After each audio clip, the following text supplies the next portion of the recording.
What's up, ladies and gentlemen of YouTube? Boogie298 coming at you live once again through the power of the internet. And this is my weekly news roundup in which I just talk about some of the stories that have fell through the cracks, stories that I am late on that didn't get individual videos. And this week, I wanted to do something a little different with it. I wanted to focus on one company and the problems they're having. I wanted to focus on Electronic Arts. And we don't have a sponsor this week, so I just wanted to take 30 seconds here to say thank you guys. For those of you who have chosen to hit that subscriber button, if you have not already done it, please do so. If you're already subscribed, hit that notification bell, because if you're one of the very first people to watch a video when it goes live, you can guarantee the success of that video, and by doing that, you're guaranteeing my success on the platform, and I really appreciate it. But if you're one of the people that have gone beyond that and decided to pull out the credit card and interact with one of my sponsors, or subscribe to me on Twitch, or even subscribe to me here now that we have the join button here on this channel, those of you who've chosen to support me that way, a big thank you to you guys for choosing to financially support me. It really makes a big difference, so thank you. So starting off with bad news this week, I guess unless you really hate Electronic Arts, and then maybe you consider it good news. Electronic Arts has fired 350 employees, and they've said that these are important but very difficult decisions that we do not make lightly. The redundancies were needed to solve problems and prepare for opportunities that lie ahead. The director stated that the company will have less presence in Japan and Russia, and that's primarily where these people were fired. He says, we're looking at other ways to serve players in those countries. So basically from this, we can presume that they're just not doing very well in Japan, and they're not doing very well in Russia, and they decided to scale things back when it comes to that. I don't think they're scaling back the company in general. I don't think they're going to be firing anybody from BioWare or anything like that just yet, but this could be a bad sign of things to come, and it's never a good thing when people get fired and lose their jobs at a big gaming company. They did go on to say, we are friends and colleagues at EA. We appreciate and value everyone's contributions. We are doing everything we can to ensure we are looking after our people to help them through this period to find their next opportunity. This is our top priority. And it looks like that might be sharing health insurance a little while longer, helping them get placed at other companies, and making sure that they got some sort of severance package. So that's, I mean, obviously that's the bare minimum EA should be doing. But out of all the crazy stuff EA has said when all of this happened, Andrew Wilson wrote, we have a vision to be the world's greatest games company. If we are honest with ourselves, we're not there right now. We have work to do with our games, our players' relationships, and our business. You think you're not the world's greatest games company right now? Because you've been voted the worst company, not the worst games company, but the worst company in the world for about 10 years running.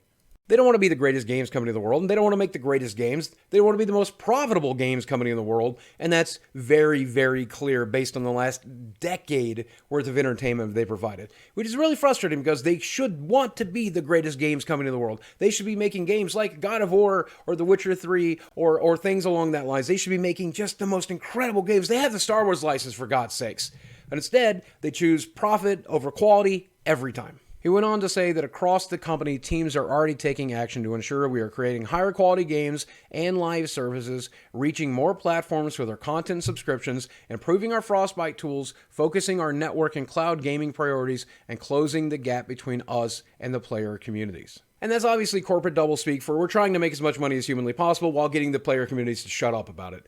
And that's kind of frustrating because I don't want to hear about live service subscription fee. I don't want to hear about that. I want to hear about, hey, we have some really great licenses and we're going to make them really great games at an affordable price. That's what we need to hear, and we're never going to hear it. In other news, Anthem is about 1 month old now, a little over 1 month old, and while there are still players playing it, and those players do seem to be enjoying themselves, for the most part, both the media and the community seem to be in agreement that it's a bit of a ghost town, really not worth playing. And look, Anthem has had a ton of controversies the last 30 days. I just stopped reporting on it because I wanted to stop beating up on that game. And we're going to talk about some of those controversies here, and I apologize if you're an Anthem fan, but there's not very many of those left, so I'm not too worried about it. So twice in Anthem's lifetime, guns were dropping at a much more reasonable rate. And if you haven't played this game, you might not realize that the guns that drop in this game, specifically the legendary Masterwork stuff, tends to be very, very stingy. But after a couple of patches, and a couple of instances, those guns were dropping with greater frequency. And BioWare said that it was a bug. They were never meant to drop that frequently, and so they scaled it back. And of course, this upsets the community because the whole point of that game is to get a lot of guns. They want like a Borderlands 2 level of looting, where instead they get this very stingy version instead. Now, it's much better than Destiny or Destiny 2 was, but still, it definitely could use some work. And they just refuse to do that work, even though the community demands it. Then there's the issue with the Vanity Store, and the Vanity Store has definitely had its issues, including with a recent update, an item that was heavily overpriced, but I'm going to skip by that because the developers said that was just a mistake in the pricing. But there's the fact that the digital store seems to be bringing in little to no money, and the community seems to feel that it's because they offer so little variety in that cosmetic store. There's only a couple of skins and a couple of things up every week, and the community is frustrated because they've seen in the actual files from the game and in previews for the game that there are actually dozens and dozens of skins that they could be choosing from, but because they decided to do this time release system, they're not able to buy those skins. And the end result is they are reporting that Anthem's Vanity Store is not doing very well, even though the game has generated $100 million in digital revenue. Very little of that seems to be coming from the cosmetic store. Then finally, there are these Elysian caches that they added to the game. And players are kind of excited about that, but for the most part, it's just filled with garbage, stuff that you would not necessarily want or even need. It looks like they decided not to put any cosmetic armor into these caches, so players are hoping that would be a reason to actually go out and hunt them. But for the players who have pretty much everything they already need at the high end, this just doesn't offer them anything that's something they would want to go for. And when it comes to community sentiment, at least if you check the subreddit, you'll realize that the community sentiment is pretty poor, because everything that's being posted there generally tends to be either them memeing on the state of the game or talking about how to fix it or complaining about the state of the game. Very few people just posting cool stuff that they've done in the game or actually enjoying the game or praising it, so kind of frustrating. Now, the good news here is BioWare continues to double down and triple down, saying that they're going to fix this game and make it worth playing. With $100 million of digital revenue in their pocket, it should be fairly easy to do that. It's just going to take a matter of time.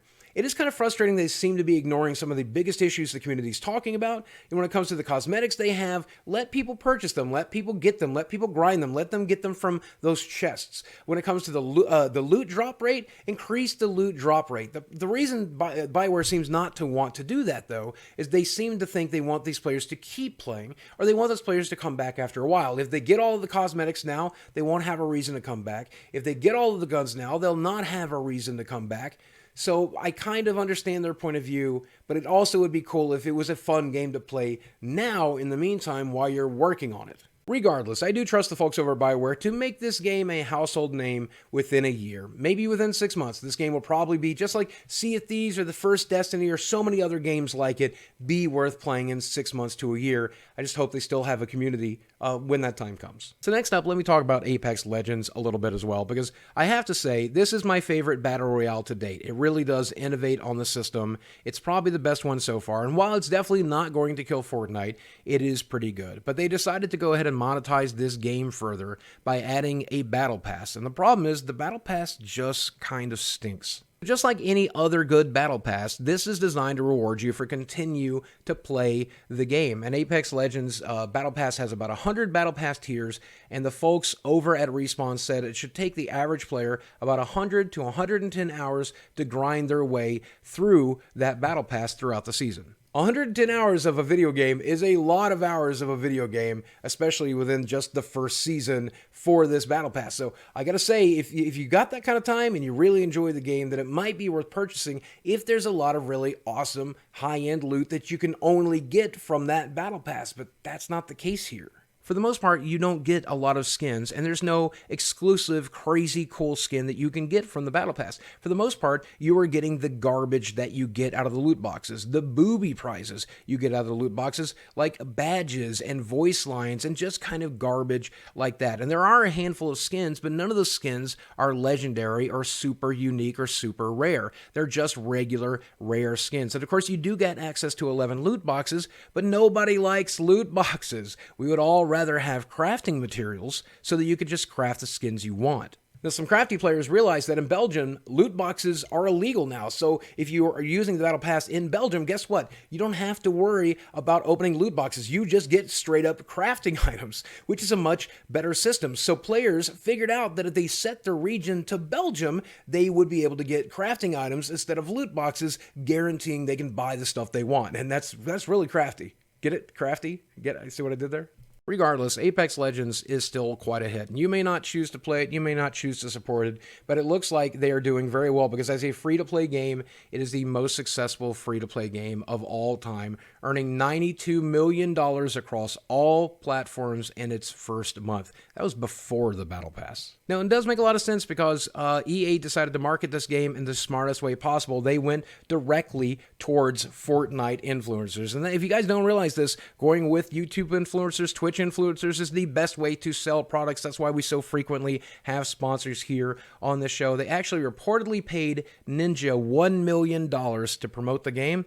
And I think it was $1 million well spent. So congratulations, Ninja. But more importantly, congratulations, EA, on spending that money in a very smart place. So what is so fascinating about all of this to me is that EA is obviously a multi-headed beast. And it does seem sometimes like one head is fighting the other head. It seems like one head doesn't know what the other head is doing. Even right there at Respawn, you see the Battle Pass is just one of the worst Battle Passes of all time, but it is one of the best and most successful free-to-play games of all time. And the people who marketed that game just did an amazing job. And it's so frustrating that EA can have such a cluster fudge of a game like Anthem while at the same time having a tremendously successful game like Apex Legends. And it's so weird that EA did not believe in Apex Legends. They thought it was going to be the failure. They thought it was going to be the flash in the pan, and they thought Anthem was going to be the massive success.